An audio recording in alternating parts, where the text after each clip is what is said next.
Well, everyone, thanks for tuning in. Again, you're stuck with me this week. Our own hero, Jim Reed, is off taking care of business. So I am your host tonight. I am Chris Jones. You can find me 5B5 on Twitter or 5x5 in the Poker Stars home game. And this is the Rec Poker Podcast Forums edition. And as always, we are sponsored by the Running Aces Hotel, Racetrack, and Casino. We want to thank them for their support and remind you that they have a really big tournament series coming up in March.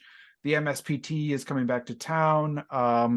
They've got a series of really great events associated with that. And so check out their website or the MSPT website to get a sense of that schedule. But it's a really good time. They run a great tournament series. The staff there are really professional. It's got a good vibe and environment, and hope to see some of you there. But we could not make the show without also our wrecking crew members who join us and give us their wisdom and thoughts and ideas. So besides me, who else is joining us tonight?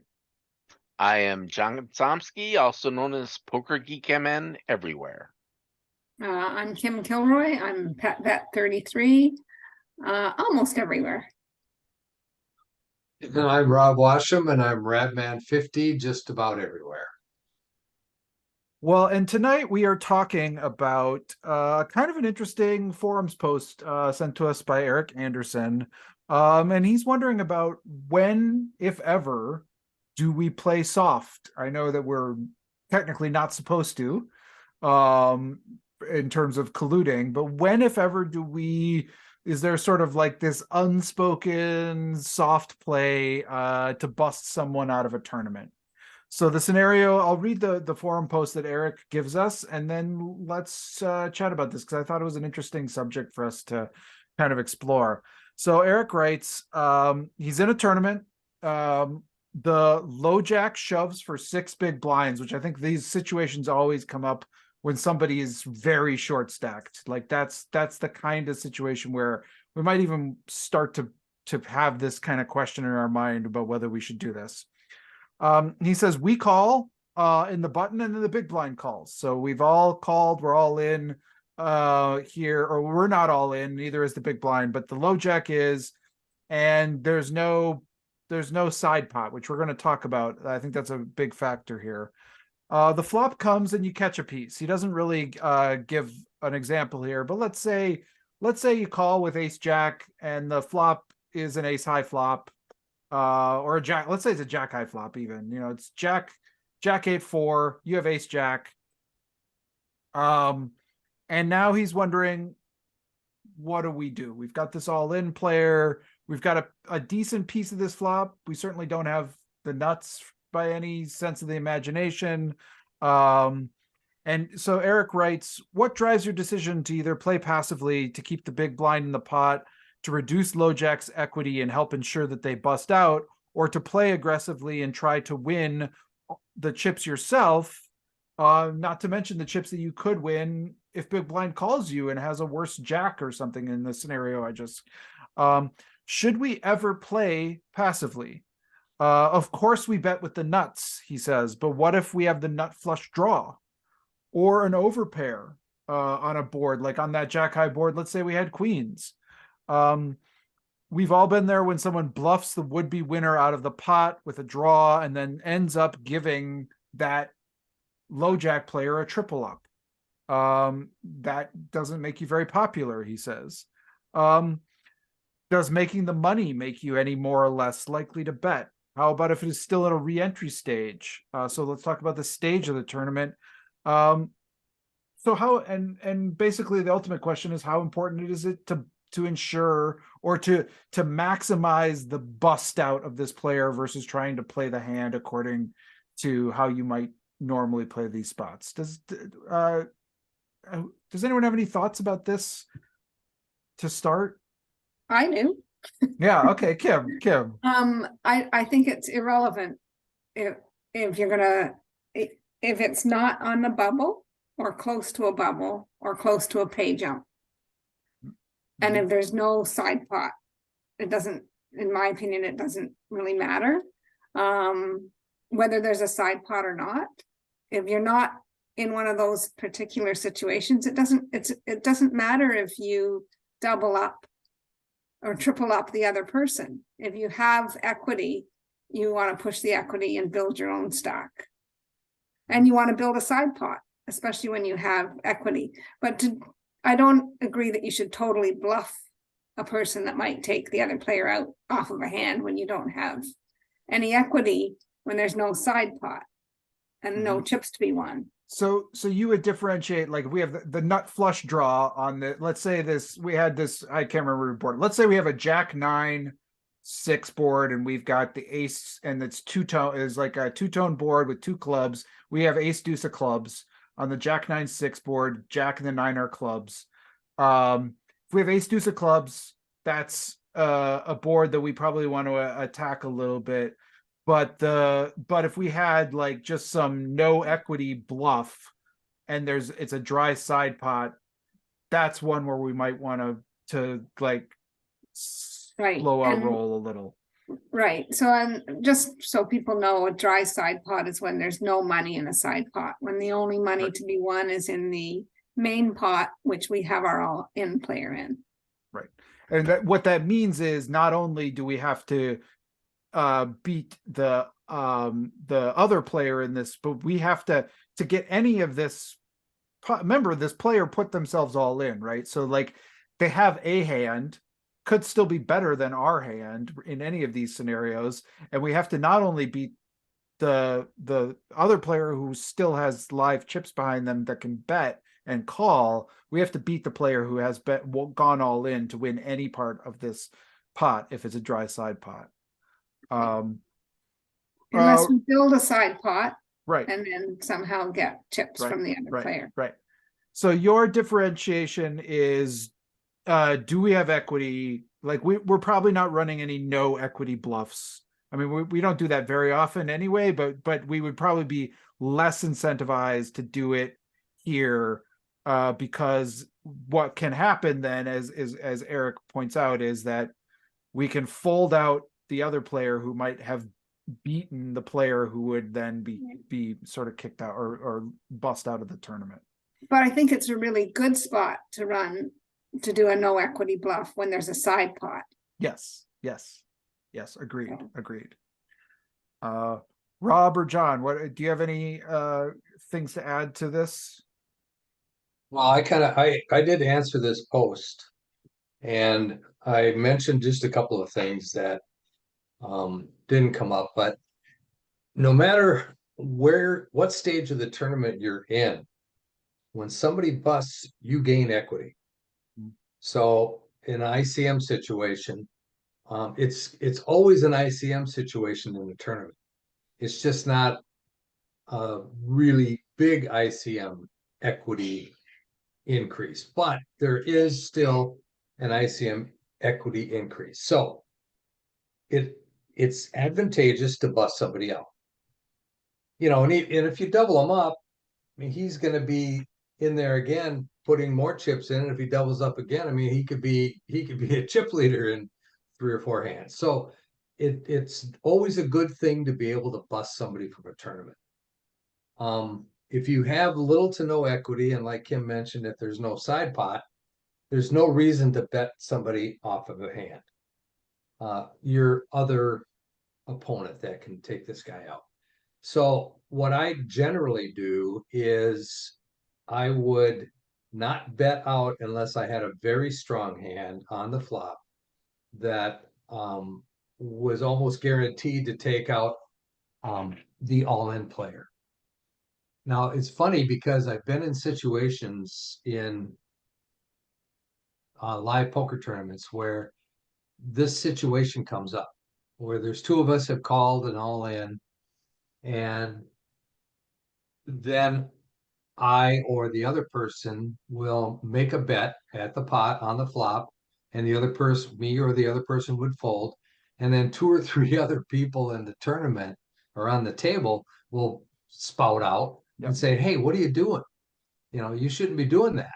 Yeah. Because there's I've heard that very often. Yes, there's this assumption that we should casually collude Yep. to take this player out. And so it's kind of an interesting situation because I've run into that a number of times where people have said that. Yeah, no, I mean, I do think that there is a sense that this is like, some people carry this around with them, like this is a unspoken rule that you all should know, and when you don't, you violated something grand, and you're but I really, I mean, I do agree with sort of what Kim's take here is that our goal, I mean, there are certain situations, I think, like if we're in a satellite and this happens, and like especially if this is like the seat that'll get us to the end game, if you bet there, you should be put in poker jail, right? Like that is just, even if you got the nuts, I mean, you're just checking down, and it's just, you know, like let's see where we end up. But most situations we're trying to capture chip EV, we're trying to increase our stack and sort of build up our chance of winning this tournament. And part of our chance of winning this tournament would be knocking out this player, but we're going to have a better chance if we also get a lot of big blinds chips in the situation that Eric points out.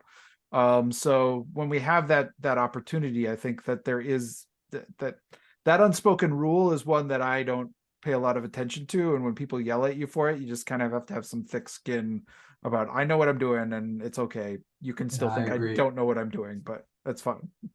I Yeah, agree. It's kind of funny. I tend to agree with that. However, it is, so betting into a try side pot is a stronger action than just making a continuation bet. Mhm.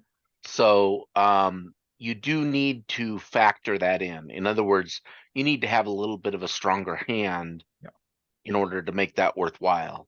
You also don't want to, at any point in the tournament, you probably don't want to just do an outright, like, let's say you have the nut low. You never want to bet into it there, because then you are actually losing equity by betting, because you're almost guaranteed not to win it from the player that's all in. Whereas you do gain a little bit of equity, like Rob said, if they go out. Yeah. And Yeah. if you have no equity, no chance of winning it, there's no value. There's, go ahead, Kim. okay, I was just gonna say, there's one situation where I would find it acceptable on the bubble to bet into a dry side pot. And that would be if I was the massive chip leader and I'm bullying the bubble.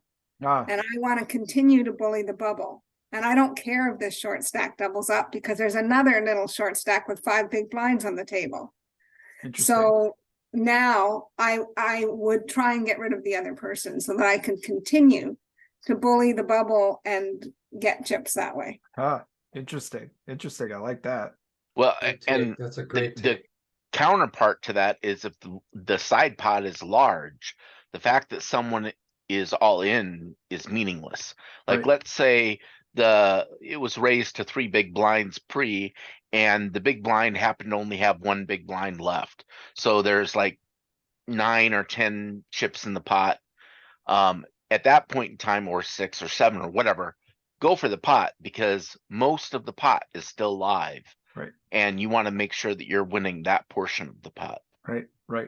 So let me ask you this from the opposite perspective. If you're, so we've got this same situation, you're in the big blind, Jack 9-6, two-tone board, with 2 clubs. It's Jack 9-6 and with 2 clubs.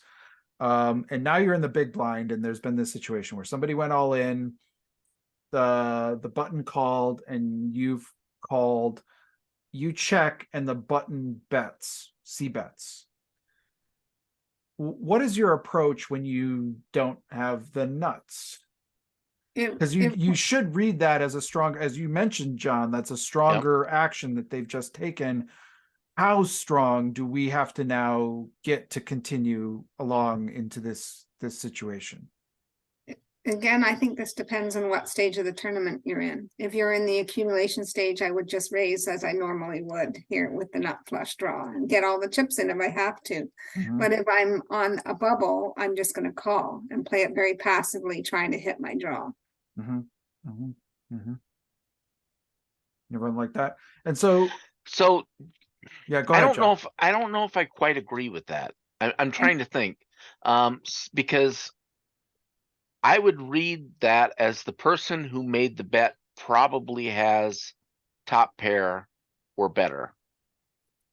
So you'd really need to look at your equity and if you think you have the right fold equity to get that, because you're probably behind. I mean, you have two draws, two outs, or two draws to get your outs if you're going for the nut flush there. But you're still behind, so you have to have enough fold equity to make up for that. Yep, I'm assuming that. Um, Like, I'm assuming we okay. both have like 30, 40 big blinds or something like that, that we're not. I mean, I would get all the chips in there if we weren't at a stick, like on the flop, if we were still in the accumulation phase of the tournament. Mhm. Right. Mhm. I guess what I'm saying is, how does the fact that there's no side pot, it's a dry side But pot. there is How does there is a side pot because the button just But bet, when they bet, no, I understand, but when they bet there was no side pot. right? How does that alter their range, and how does that affect your equity when you push? And I honestly don't know the answers to that. because I guess But what to you're me, it's not. What I'm saying is their hand has become stronger. Has it become stronger enough that you are losing your fold equity enough? I guess it also sort of depends if we think that there's any chance that that they're betting with a worse club draw, right? Like, are they betting with king queen of clubs? If we've got ace deuce of clubs or whatever, that is, I mean, that's obviously almost the dream scenario if that's happening. But if they're not, if it's top pair or better, and there's like they're not really doing, they're only doing nut flushes and they can't because we have it. Like, if in this situation, And I I think it guess also depends if we cover them as well. I Right. think that, sure. Yeah. But Right. I guess I'm kind of reacting to the people who, if your opponent is someone who lives by the rule that we all just said we don't agree with, right, then there's a very good chance they have trips or better, or at Right. least two pair, which means your fold equity is almost nil. In Right. which And now case, I you're think shoving is not a positive expectation play. because they're And not it- going to fold, and we're not going to hit our flush often enough against that Right. strong of a holding, and our ace probably isn't even good. Right. And probably the higher level the tournament is, the less that's true. Mhm. So the more what Kim says goes true, whereas Yep. some of the lower level tournaments, people might follow the never bet it into a dry side pot rule. without the nuts, right? And so Right, like right. they've got to have jack on that board. Right. So yeah, okay. Well, that's interesting too. Yeah, I mean, I think that is really important to understand the type of opponent that is taking that action too in all of these kind of spots. But yeah, it's so a we're really giving them a tighter range than a stronger range than we would just give a C better, for instance. for where we're sure. gonna Right. check raise the C bet, right? The continuation. Right. Yeah. Well, I think this is a really good conversation. It's one we really want to be thinking about a decent amount, but also I think there's also do you have a thought about when you're in these kind of spots, maybe there's just in general where people at the table have reacted to something that you have done. You might believe that you've made the right choice. You might believe very strongly that they're all wrong, but there's this sort of reaction of like, what are you doing? You're breaking the holy rules of poker here.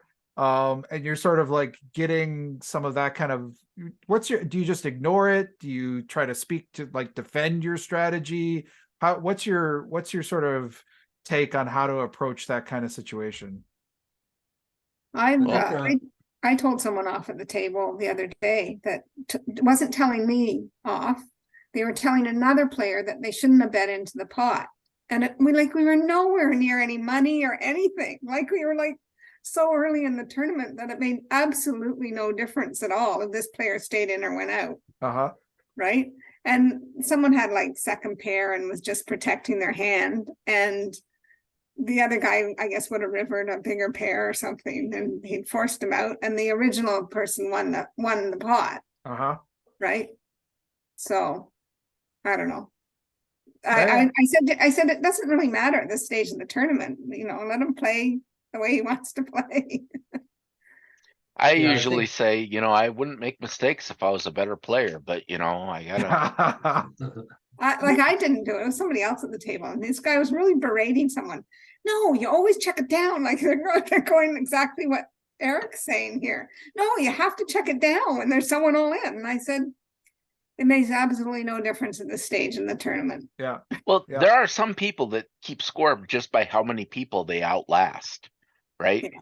I Which mean, is maybe not they a had to good- last longer or something. Huh.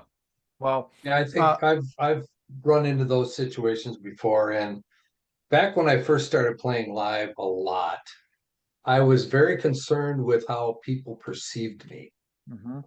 And I think a lot of recreational players, when you're new to that environment, you look around and you think everybody around you has been doing this for years, and you're just starting out, you have no idea. Well, really, a lot of those people may have been doing it for years, but they've been doing it wrong for years, so it doesn't really matter.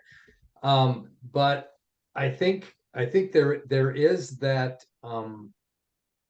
ethos that happens where you feel like you need to justify your actions to everybody at the table so they don't think you're a moron. Mhm. And in today, when I play, I love it if they think I'm a moron. Yeah. Because they're not going to give me credit for knowing what I'm doing. And I can take advantage of that perception of me that I'm inexperienced. I don't know what I'm doing. It's like chip shuffling. I don't start shuffling chips until about the third level of the tournament. I don't want anybody to think that I've ever been there before and done that before. So I think there's a maturity that you gain after playing for X amount of years, playing live especially, where I kind of get a kick out of it when people berate me or other people. I mean, I'll defend anybody saying, hey, they can play their cards any way they want. It's their cards. But at the same time, I get a kick out of somebody that goes to the extra effort of berating somebody else at the table, because they're usually the one that is very wrong. Yeah. And I think that goes to something that's, I think, really important in the game too, is like, as we're learning, and especially as we're new, there's this sense of confidence that maybe is lacking sometimes, or like, am I doing the right thing? I don't really know. I'm just learning this game. And like having that belief in yourself that can be hard to find if you're just like not sure, what you should be doing in a certain situation. You're not entirely sure. And then to have people be like, oh, what are you doing? But I do love what you're saying there, Rob. I mean, I think that is something that if you can embrace that a little and just understand that sometimes if people have a sort of lesser perception of you as a player, that is actually can be an advantage, especially if you do have some elements of strategy where you know what you're doing, right? Because then you can start to use that to your advantage too. I mean, like what I really love is when I get a sense that people think I'm a little like tighter than I am. Because oh man, it's so great when you just start like 3-betting all the time and they just think, God, you're just getting aces every hand. It's just like, and you're like, no, I'm not. No, I'm not. But yeah, so I think you can really use that to your advantage. And I think if you are being berated for things that you believe you're doing right, if you can find the sort of confidence in yourself to sort of just embrace that can be in a very effective way. Because honestly, you're not trying to go to a tournament to establish your reputation, right? I mean, that's like not, I mean, maybe if you go to the main event and you're on streaming, you might get a reputation, right? But otherwise, this is not going to do anything on that level. What you're trying to do is accumulate chips win a tournament. If you win the tournament, maybe you'll establish your reputation, but the only way you're going to do that is to keep playing the way you think you should be playing. So, all right. Well, anything else before we kind of wrap this one up? Hearing none, I will just say very much thanks to Rob, Kim, John. Thank you for being part of this. Thank you to the Running Aces Hotel, Racetrack, and Casino. We couldn't do this without any of your support. And most of all, thanks to you, the listener.